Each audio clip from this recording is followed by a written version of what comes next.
Decision podcasts are brought to you by the New York Prosecutors Training Institute. Find this and other decisions at NYPTI Law. www.nypti.org/law. People v. Alvin King, decided on June 18, 2024. Singas, J.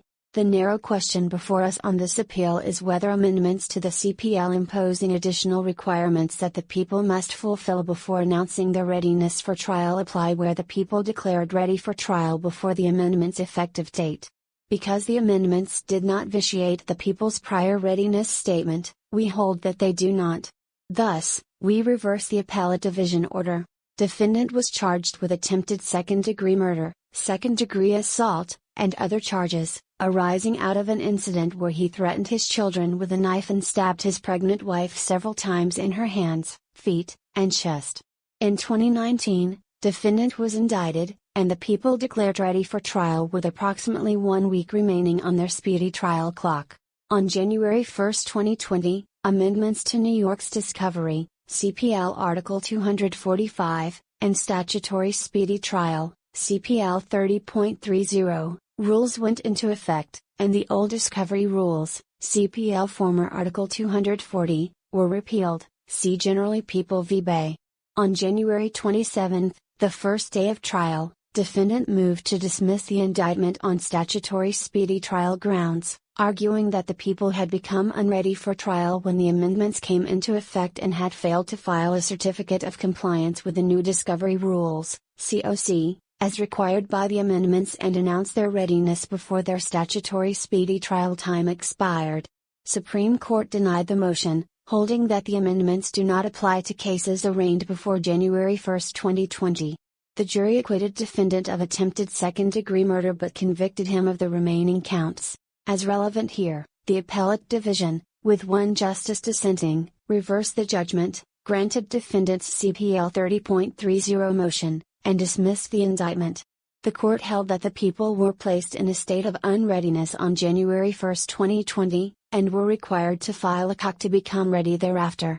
The majority relied on the general rule that newly enacted procedural statutes are applicable to future steps and stages of the litigation and concluded that its statutory interpretation did not give the amendments any retroactive effect.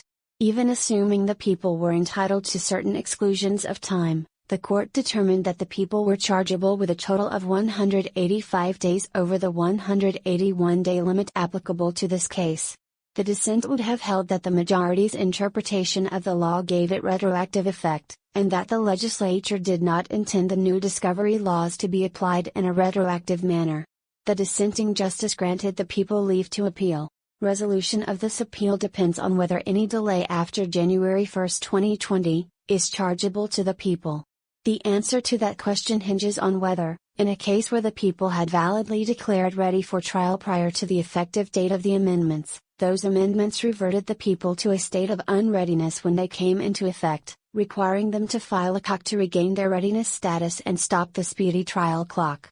As this issue involves a question of statutory interpretation, we begin with the statutory text, which is the clearest indicator of legislative intent, Majewski v. Broadalbin Perth Central School District. Before 2020, nothing in the Speedy Trial Statute linked discovery obligations to the people's readiness for trial under CPL 30.30, Bay. The amendments that became effective on January 1, 2020, constituted a sea change in speedy trial and discovery procedure. They imposed new automatic disclosure requirements, see CPL 245.20, and tied these discovery obligations to trial readiness under CPL 30.30, Bay. Though the amendments did not alter the basic concept that the people must declare ready and actually be ready for trial in order to stop the speedy trial clock, the amendments linked the people's discovery and speedy trial obligations by requiring the filing of a COC attesting to good faith compliance with CPL 245.20's disclosure requirements prior to stating ready for trial. To that effect, CPL 30.30, provides that any statement of trial readiness must be accompanied or preceded by a COC, and CPL 245.50, similarly provides that the prosecution shall not be deemed ready for trial, until it has filed a proper COC. There is no evidence, in the plain language of the amendments or the legislative history, that the legislature intended to or did revert the people to a state of unreadiness on January 1, 2020. Rather, the amendments specifically tie the COC requirement to the people's ability to state ready and be deemed ready. Because the legislature established the COC requirement as a condition precedent to declaring ready for trial and did not indicate an intent to undo the people's prior readiness statements, there is no basis to apply that requirement prospectively to a case such as the present one where the people were in a trial-ready posture when it went into effect. In other words, the people are not required to fulfill a prerequisite to declaring trial readiness when they have already validly declared ready for trial. Accordingly, the only way to apply the COC requirement to this case would be to wholesale invalidate the people's pre-2020 readiness statement, not to render the people unready as of January 1, 2020.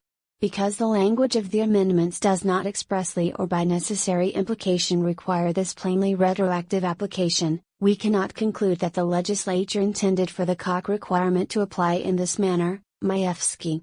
Consequently, the people are not chargeable for any delay after January 1, 2020, and thus remained within the applicable 181-day statutory speedy trial limit, CCPL 30.30(1)(a).